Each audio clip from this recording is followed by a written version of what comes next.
నమస్తే, నేను Maruthi Ram. One voice న్యూస్కు స్వాగతం. సిద్దిపేట జిల్లా Kondapaka social welfare residential boys junior కాలేజీలో ఫిజికల్ డైరెక్టర్ పిడి వాసు విద్యార్థులు స్టడీ అవర్స్కు ఆలస్యంగా వచ్చారని విచక్షణారహితంగా శిక్షించడంతో విద్యార్థులకు తీవ్ర గాయాలయ్యాయి. దాదాపు 30 మంది విద్యార్థులను చితకబాదడంతో విద్యార్థుల శరీరంపై వాతలు తేలాయి. 3 విద్యార్థులను చికిత్స నిమిత్తం ఆసుపత్రికి తరలించారు. విషయం తెలుసుకున్న గజ్వేల్ నియోజకవర్గ BRS party incharge Vanteru Pratap Reddy కొండపాకలోని సోషల్ వెల్ఫేర్ బాలుర రెసిడెన్షియల్ కాలేజీని సందర్శించి గాయపడ్డ విద్యార్థులను పరామర్శించారు.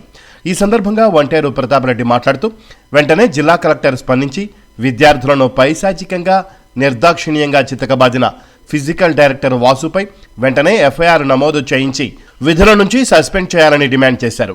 ఇప్పటికైనా ఉపాధ్యాయులు విద్యార్థుల పట్ల స్నేహపూర్వకంగా ఉంటూ వారికి తెలియని విషయాలు తెలియచెప్పి క్రమశిక్షణ నేర్పించి విద్యను బోధించి విద్యార్థులను తీర్చిదిద్దాలని వంటేరు ప్రతాప్ రెడ్డి సూచించారు. ఇలాంటి ఘటనలు మళ్లీ పునరావృతం కాకుండా ప్రభుత్వం చర్యలు చేపట్టాలన్నారు. కాంగ్రెస్ ప్రభుత్వం ఏర్పడిన నాటి నుంచి రెసిడెన్షియల్ గురుకుల పాఠశాలల్లో విద్యార్థులకు స్వేచ్ఛ లేకుండా పోయిందని వంటేరు ప్రతాప్ రెడ్డి తెలిపారు. కాంగ్రెస్ ప్రభుత్వం ఏర్పడిన నాటి నుంచి ఇలాంటి ఘటనలు తెలంగాణ రాష్ట్రంలో పెరుగుతున్నాయన్నారు. ప్రస్తుత కాంగ్రెస్ ప్రభుత్వంలో గురుకుల పాఠశాలలోని విద్యార్థులు ప్రాణాలను అరచేతిలో పెట్టుకొని విద్యను అభ్యసిస్తున్నారని వంటేరు ప్రతాప్ రెడ్డి ఆవేదన వ్యక్తం చేశారు. ఇకనైనా కాంగ్రెస్ సర్కార్ గురుకుల పాఠశాలలను పట్టించుకొని విద్యార్థులకు కావలసిన మౌలిక సదుపాయాలు కల్పించి నాణ్యమైన ఆహారాన్ని అందించాలన్నారు. ఇలాంటి ఘటనలు పునరావృతం కాకుండా చూడాలని కాంగ్రెస్ ప్రభుత్వాన్ని వంటేరు ప్రతాప్ రెడ్డి కోరారు. ఈ కార్యక్రమంలో కొండపాక మండల అధ్యక్షులు నూనె కుమార్ యాదవ్, జెడ్పీటీసీ రాణి సత్యనారాయణ గౌడ్, టీఆర్ఎస్ నాయకులు, విద్యార్థులు పాల్గొన్నారు. మీ అన్ననో తమ్ముడు అయితే నీకు దెబ్బ తాకింది కదా, మేము గట్ల వచ్చినాం. ఈయన విద్యార్థి సంఘం జిల్లా అధ్యక్షుడు. అన్న ఇక్కడ మీ నాన్న ఎంతలో నేనంటే భయపడకుండా చెప్పు.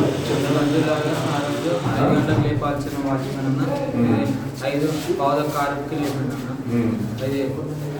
అప్పుడు లేచి స్థానంలోకి వెళ్ళినాం, చేసుకున్నాక సార్ వచ్చిండు. బయట చూస్తున్నామని చూసి సార్ ఇంకా వచ్చి అందరినీ ఒకరిని తర్వాత పెట్టుకుంటుంది.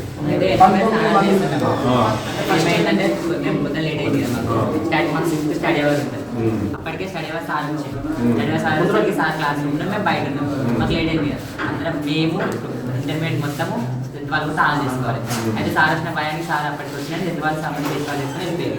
మేము ఏం చేసినాం, పెట్టుకున్నాము. ఎంకరేజ్ చేసిన సార్ అందరినీ వాళ్ళు పెట్టి సార్ వచ్చి వెయిట్ చేస్తున్నప్పుడు నేను ఇంకెందుకు వెళ్ళలేదు స్టడీ అవర్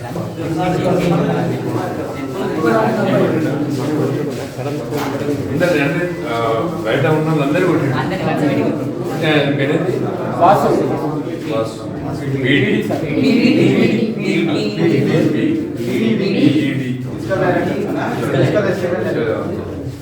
ఇది మొదటిసారి అయినా సార్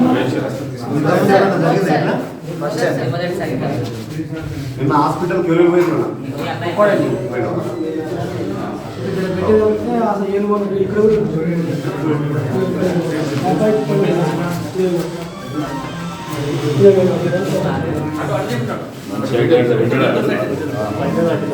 అది సురుకు పెట్టినట్టు అయింది.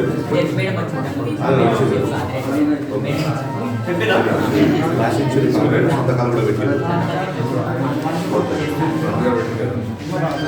మనం వెనకకుంటే వాళ్ళు మన వీడియో మంచిగా తీసుకొస్తారు.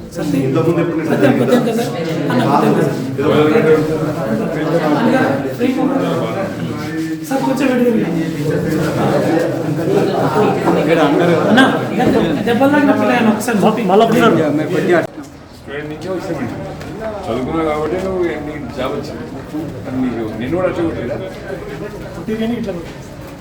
పద్ధతి ఉంటుంది కదా, భయం పెట్టాలి. భయము పద్ధతి ఉంటుంది. చదువుకోవాలంటే వచ్చింది, చదువుకోవడానికి వచ్చింది, ఇంటికి పెట్టి అమ్మ నాన్న నుంచి పెట్టి ఉంటున్నారు. మీకు చదువుకుంటేనే మీకు లైఫ్ ఉంటుందని చెప్పాలి. అది పద్ధతి. కానీ లాఠీ తీసుకొని పోలీసులు కొట్టినట్టు కొట్టేస్తున్నాయి.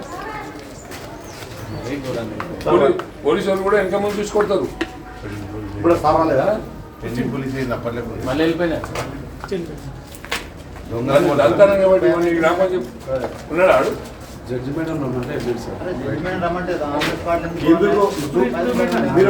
అరే పిల్లల్ని మార్చడం వీళ్ళని కూడా గిట్లా చెప్తే వీళ్ళు పోతారు సపరేట్ అని చెప్పి చూస్తారా ఏం మాట్లాడుతున్నారు జడ్జి మేడం కలెక్టర్ ఆఫీస్ ఇప్పుడు మీ బ్యాట్స్మెన్ కావచ్చు, మీ ఫ్రెండ్ కావచ్చు, స్టూడెంట్ కావచ్చు, అలా కూడా వాడు చేసిన తప్పు కాబట్టి వాళ్ళు ఇమీడియట్గా మీరే పోలీస్ కంప్లైంట్ పట్టేయాల్సింది. అది మీరు చేసి ఉంటే చాలా సంతోషంగా ఉండేది. మీరు వాడిని ఎంకరేజ్ చేయడం వల్ల పూర్వం భయపడుతుంది లోపల. చిన్నపిల్లలు వాళ్ళకి ఏం చేస్తే చెప్పి వాళ్ళ తల్లిదండ్రులు తీసుకొచ్చి మీరు తప్పదు వాళ్ళకి ఇప్పటి కాదు మంచిగా thank you all the best. ఒక 2 నిమిషాలు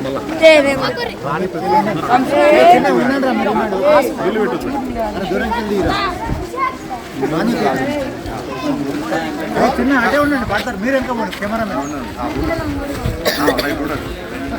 రెసిడెన్షియల్ స్కూల్లో ఫిజికల్ డైరెక్టర్గా పనిచేస్తున్నటువంటి వాసు అనే వ్యక్తి, ఇది రెసిడెన్షియల్ స్కూలు, మార్నింగ్ పిల్లలకి వాళ్ళకి ఏమి తెలియదు, వాళ్ళని లేపి మార్నింగ్ 5 o'clock వాళ్ళని లేపుకొని వాళ్ళ స్నానం చేపించి వాళ్ళకి బ్రేక్ఫాస్ట్ పెట్టి వాళ్ళని స్కూల్కి ప్రిపేర్ చేయాల్సినటువంటి బాధ్యత ఇక్కడ ఉన్నటువంటి టీచర్ల మీద లెక్చరర్ల మీద ఉంటుంది.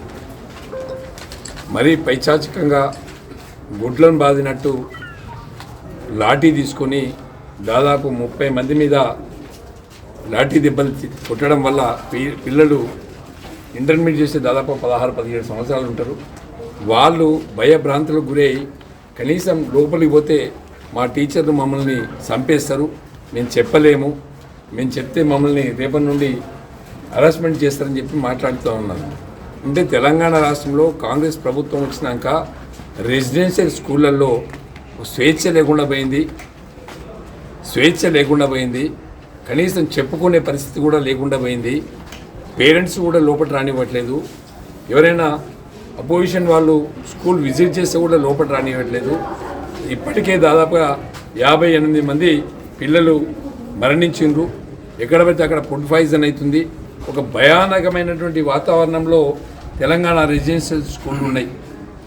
వాటి మీద ప్రభుత్వం ఎక్కడ కూడా పట్టించుకోకపోవడం వల్ల ఎన్నోసార్లు హరీష్ రావు గారు, ప్రవీణ్ కుమార్ గారు, కేటీఆర్ గారు, ఇంకా ఇతర నాయకులు చాలామంది ఈ రాష్ట్రంలో ఉండే రెసిడెన్షియల్ స్కూళ్ళల్లో మేము పర్యటించినప్పుడు కూడా ఒక బాధ్యతారహితంగా ముఖ్యమంత్రి గారు వ్యవహరిస్తూ ఉన్నారు.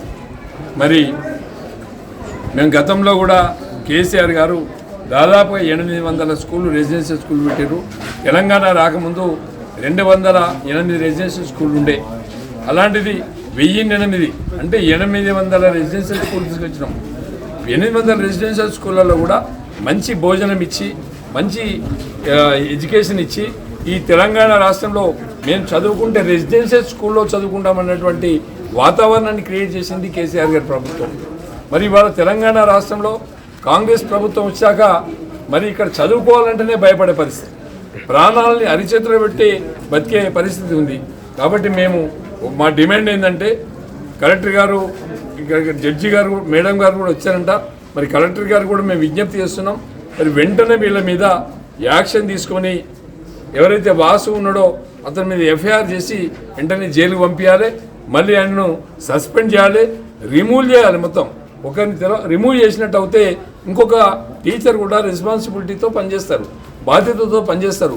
ఆ బాధ్యత లేకుండా చేయడం వల్లనే ఇలా పిల్లలు భయభ్రాంతులకు గురి అవుతూ ఉన్నారు. వాళ్ళకి ఎవరు చెప్పాలి? తల్లిదండ్రిని ఇచ్చిపెట్టి 100 కిలోమీటర్ల నుంచి గవర్నమెంట్ ఎక్కడ సీట్ వస్తే అక్కడ చదువుకోవడానికి వచ్చారు వాళ్ళు, పేదవాళ్ళు. అలాంటి పేదవాళ్ళ మీద వాళ్ళకు ప్రేమ, ఆప్యాయత, తల్లిదండ్రి దగ్గరలో లేనటువంటి లోటును తీర్చాల్సినటువంటి బాధ్యత ఇక్కడ ఉన్నటువంటి ప్రిన్సిపాల్ గారి మీద ఉంటుంది, ఇక్కడ ఉన్న లెక్చరర్ల మీద ఉంటుంది. దాన్ని విస్మరించి వాళ్ళు గట్టిగా అంటే వెనకటి రోజులలో బ్రిటిష్ గవర్నమెంట్లో జైల్లో పెట్టి చదివించినట్టుగా ఉన్నది. బ్రిటిష్ గవర్నమెంట్ చదివించేటట్టుగా ఇలా రాష్ట్ర గవర్నమెంట్ ఉన్నది. బ్రిటిష్ కాలంలో ఇట్లనే స్కూళ్ళలో వాళ్ళు చెప్పిందే వినాలి, వాడు పెట్టిందే తినాలి. ఆ కాలంలో ఏదైతే ఉందో ఇవాళ కూడా కదే మరి అదే పరిస్థితి ఉన్నది. కాబట్టి ఆ పరిస్థితిని వెంటనే దీన్ని చక్కదిద్దాల్సినటువంటి బాధ్యత ఉంటుంది. కలెక్టర్ గారు వెంటనే రెస్పాండ్ కావాలి. మరి దీని సోషల్ వెల్ఫేర్ సంబంధించిన సెక్రటరీ గారు కూడా వెంటనే రెస్పాండ్ అయ్యి ఈ స్కూల్లో ఉన్నటువంటి స్టాఫ్ను ఒకసారి విజిట్ చేసి మరి ఇట్లాంటి వాతావరణం లేకుండా చేయాలని చెప్పి మేము డిమాండ్ చేస్తున్నాం.